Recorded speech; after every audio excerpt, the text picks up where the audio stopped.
Importante destacar que los únicos que conocían el lugar de resguardo donde estaba Jesús Santrich son los que hoy ostentan el poder en Venezuela.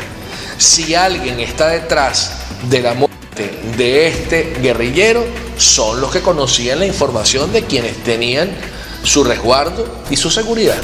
Damos paso a toda la información, noticias internacionales. Amigos, ¿qué tal? Saludo cordial para todos ustedes. Aquí estamos acompañándoles una vez más con lo mejor de la información. Noticias de lo que está pasando en Venezuela en el día de hoy. Muchísima atención porque tenemos una información que se ha ido filtrando. Y para empezar hay que hacer un corto recuento. Lo último que ha estado pasando entre Estados Unidos y el gobierno autocrático de Nicolás Maduro. Y es que Estados Unidos había estado solicitando una negociación entre Juan Guaidó y Nicolás Maduro. Pero esto tenía que tener ciertas garantías. ¿Y cuáles eran esas garantías? Bueno, Nicolás Maduro evidentemente tiene que abandonar el poder, tiene que dar elecciones libres y no puede estar dándose vueltas con Noruega, con Juan Guaidó, con Rusia, ni nada de eso. Más bien él tiene que ir, firmar y hacer su renuncia paulatinamente y de una manera un poco decorosa. Es lo que él ha estado solicitando y a cambio le van a quitar las sanciones, tanto a él como a su círculo y poco a poco también a Venezuela. Sin embargo, para iniciar el proceso primero se levantarían esas medidas coercitivas contra él y todo su círculo que lo ha estado presionando para que renuncie, para que acepte este trato. Esto también implica levantar los cargos de la DEA y posiblemente puedan reunirse con otros países para intentar atrasar lo más posible o incluso impedir que la Corte Penal Internacional, la cual como sabemos está vinculada y trabaja con la ONU, le caiga dentro de un par de semanas, tiempo en el cual viene la orden de captura. Entonces, ¿qué pedía la administración de Joe Biden a Maduro? Pues pedían nada más y nada menos que una garantía, pedían que él tuviera que dar un paso y lo dijeron muchas veces, queremos ver buenos pasos y no estamos hablando de un CNE con dos supuestos opositores, no estamos hablando tampoco de la entrada de comida por parte de la ONU y tampoco de los presos de Citgo, a los cuales les dieron casa por cárcel. Aquí estamos hablando de algo más, porque obviamente a Maduro le toca cumplir primero para luego recibir los beneficios.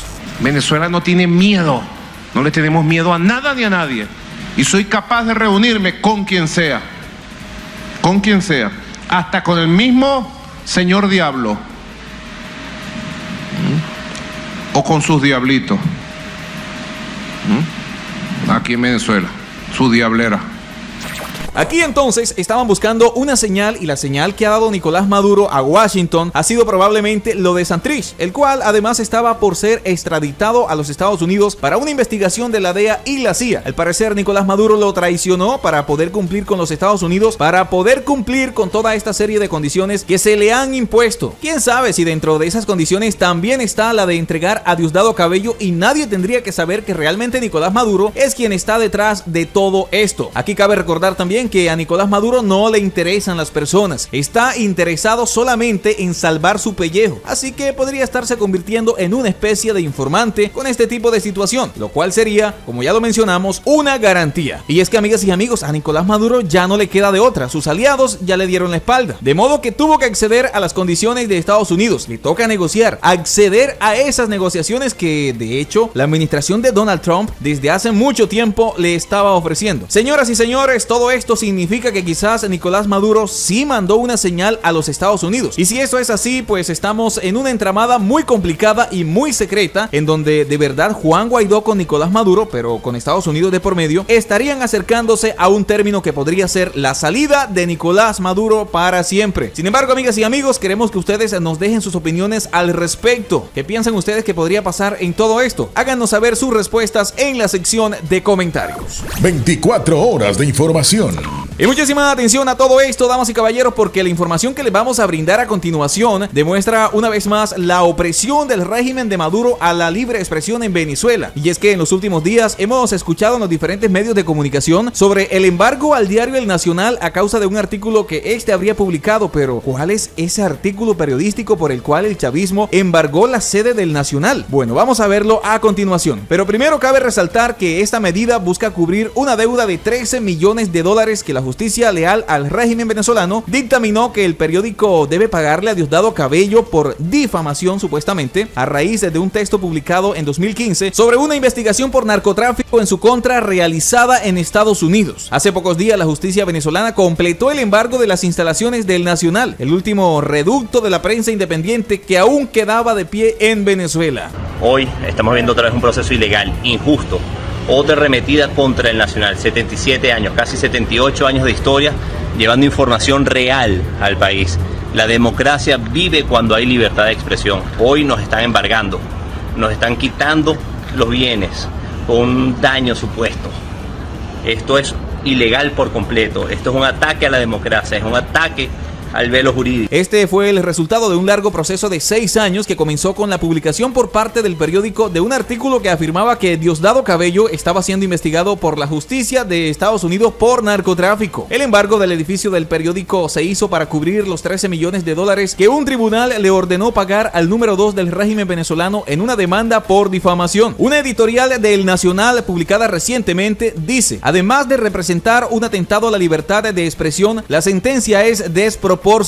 Sin embargo, el artículo del 2015 que motivó semejante reacción por parte de uno de los hombres más poderosos del chavismo no hacía otra cosa que citar la información de otros dos grandes medios internacionales, The Wall Street Journal y ABC. Y esta información entonces publicada no solo ha sido desmentida, sino que ha sido ratificada insistentemente por la realidad durante los años que pasaron desde entonces. Este artículo ya no está disponible en el sitio web de El Nacional por razones aún no del todo claras. Sí es posible encontrar en cambio la investigación original del WSJ en la que se basó. Fiscales de Estados Unidos investigan a varios altos funcionarios venezolanos, entre ellos al presidente de la Asamblea Nacional, bajo la sospecha de que han convertido el país en un centro global de tráfico de cocaína y lavado de dinero. Así decía en 2015 el WST sobre el número 2 del chavismo en el texto citado luego por El Nacional. Hay amplia evidencia para justificar que él es una de las cabezas, si no la cabeza, del cartel, afirmaba el funcionario del Departamento de Justicia de Estados Unidos en referencia a un grupo de oficiales militares y altos funcionarios de los cuales se sospecha estar involucrados en el narcotráfico. Así lo citaba el diario en aquel entonces. En el caso del diario ABC, en el mes de mayo de 2015, publicó un artículo titulado "El número 2 venezolano, Cabello, envió droga a Europa vía España", en el que, en base a fuentes de la agencia estadounidense antinarcóticos DEA, por sus siglas en inglés, describen el recorrido de la droga venezolana y sus vínculos con el poder político. La tapa de esa edición del periódico titulada "El chavismo utiliza a España como centro de distribución de droga en Europa". De acuerdo con la investigación de entonces, el 90% de la producción colombiana de la droga se distribuía desde Venezuela, alcanzando unas 5 toneladas semanales. Es la droga que llega a Estados Unidos y a Europa, con España como punto importante en las rutas que siguen las mafias, entre ellas principalmente el Cartel de los Soles, la organización paraestatal del narco venezolano. Su nombre viene de los soles que llevan los generales venezolanos en la charretera. The Wall Street Journal, por su parte, afirmaba que el narcotráfico en Venezuela había experimentado un crecimiento explosivo tras el combate que las autoridades habían dado en Colombia. Muchos traficantes colombianos trasladaron sus operaciones al país vecino. Así lo detallaba el artículo citado luego por El Nacional. Las agencias de seguridad de Estados Unidos citadas por el WST señalaron que han acelerado sus investigaciones en los últimos 2 años, un periodo en el que la economía de Venezuela ha empeorado drásticamente. El crimen desenfrenado se había disparado, convirtiendo a Venezuela en el país más violento del continente y motivado a la gente a emigrar. En enero, los investigadores de Estados Unidos lograron una captura importante cuando el capitán de la Armada, Lemcy Salazar, desertó y fue llevado a Washington. Salazar, que había encabezado el equipo de seguridad de Cabello, les dijo a las autoridades estadounidenses haber sido testigo de que este supervisó el envío de un gran cargamento de cocaína desde la península de Paraguaná en Venezuela, recogió el periódico estadounidense. Cabello criticó públicamente a su ex guardaespaldas, asegurando que no dirigiría su equipo de seguridad y calificándolo de un infiltrado que no tiene pruebas de su participación en el narcotráfico. Cabello ha sido ministro de Obras Públicas, lo que también le dio control de aeropuertos y puertos, y además ministro del Interior, vicepresidente y presidente de la Asamblea Nacional. Muchos analistas y políticos en Venezuela dicen que creen que el poder de Cabello rivaliza con el de Maduro y está fundamentalmente en su influencia entre los generales venezolanos. Julio Rodríguez, un coronel retirado que conoce a Cabello de sus días en la Academia Militar militar, indicó que el expresidente de la Asamblea Nacional tiene lazos estrechos con la mitad de los tenientes coroneles actualmente a cargo de batallones en Venezuela. En marzo del año 2020, el Departamento de Justicia de Estados Unidos anunció cargos por narcoterrorismo contra las principales figuras del régimen chavista y ofreció una recompensa de 15 millones con informaciones que permitan al arresto y enjuiciamiento de Nicolás Maduro. El fiscal general William Barr señaló que la frontera entre Colombia y Venezuela ha sido tomada por las disidencias de la FARC bajo amparo de Maduro. Por ello, acusó al régimen de tramar una conspiración con las FARC para inundar a Estados Unidos de drogas. Barr añadió que se estima que entre 200 y 250 toneladas métricas de cocaína son enviadas fuera de Venezuela por las rutas de la alianza criminal, que equivalen hasta a 30 millones de dosis letales. El departamento también ofrece recompensas de hasta 10 millones de dólares cada una por información relacionada con Diosdado Cabello, titular de la Asamblea Nacional Constituyente, el general retirado Hugo Carvajal Barrios, exdirector de la Inteligencia Militar de Venezuela, y Tarek El Aissami, ministro del Petróleo en Venezuela. Mientras ocupaban puestos clave en el régimen de Maduro, estos individuos violaron la confianza pública al facilitar los envíos de narcóticos desde Venezuela, incluyendo el control de los aviones que salen de una base aérea venezolana, así como el control de las rutas de la droga a través de los puertos de Venezuela. Así lo acusaron en un comunicado. Entre otros funcionarios y dirigentes, también se implicó a Michael Moreno, presidente de la Corte Suprema, Vladimir Padrino López, ministro de Defensa, como principales actores del esquema criminal, y Samar López Bello, un empresario con una serie de crímenes vinculados al lavado de dinero en favor de Maduro y El Aissami. Cliver Alcalá, general mayor retirado del ejército de Venezuela, también figuraba en la lista, pero se entregó a las autoridades en Colombia y luego fue extraditado a los Estados Unidos. El presidente de la Comisión de Libertad de Prensa e Información de la Sociedad Interamericana de Prensa, Carlos Jornet, expresó este viernes su solidaridad con los directivos y personal de El Nacional. Ya habíamos advertido el final que tendría esta historia, a sabiendas de que en Venezuela la justicia está sometida al poder político y el régimen la utiliza como ariete en contra de todo lo que le incomode. Así lo expresó el también director del diario La Voz del Interior de Argentina. Jornet lamentó que se siga utilizando la fuerza política judicial para usurpar a El Nacional y al periodismo independiente venezolano. En el reciente informe semestral de libertad de prensa sobre Venezuela, la ICIP advirtió que sigue en el mismo nivel crítico de los últimos años. Se trata de una dictadura implacable que considera el periodismo independiente como un enemigo permanente. El régimen de Venezuela, han dicho, intensificó la violencia y el acoso judicial contra periodistas, cerró 8 emisoras y las páginas digitales de los medios sufren bloqueos discrecionales y se dispone a aprobar una ley para regular las redes sociales. Así lo relata el informe, tras el cual la ICIP adoptó una resolución en contra del régimen de Nicolás Maduro. Así que, amigas y amigos, hasta aquí les acompañamos con esta información. Esperamos que el video haya sido de utilidad para todos ustedes. Y bueno, les invitamos a que se suscriban a nuestro canal si aún no lo han hecho y activen la campanita de notificaciones. Muchísimas gracias por haber llegado hasta aquí y nos vemos en una próxima emisión de Noticias Internacionales.